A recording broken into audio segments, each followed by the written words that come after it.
గొడిగనూరు సమీపంలో 2 బైకులు ఢీకొని 4గురికి గాయాలు. బుధవారం మధ్యాహ్నం గొడిగనూరు సెట్టివీడు మధ్యలో 2 బైకులు ఎదురెదురుగా ఢీకొన్నాయి. ఈ ప్రమాదంలో గొడిగనూరుకి చెందిన లాజర్, యోసేబు అనే వ్యక్తులు తీవ్ర గాయాలు కాగా మరో ఇద్దరికి స్వల్ప గాయాలయ్యాయి. వీరిని వెంటనే అంబులెన్స్ ద్వారా ఆళ్లగడ్డ ప్రభుత్వ ఆసుపత్రికి తరలించారు.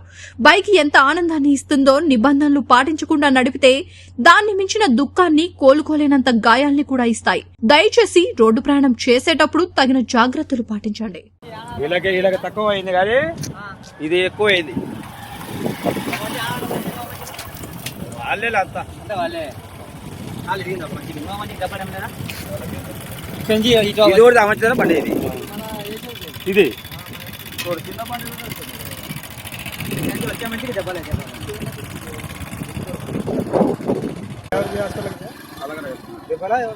కాలు ఇరిగిపోయింది. ఎలా పడుతుందట గొడవనూరు 2 యానాదులో ఒకటి గొన్నూరు.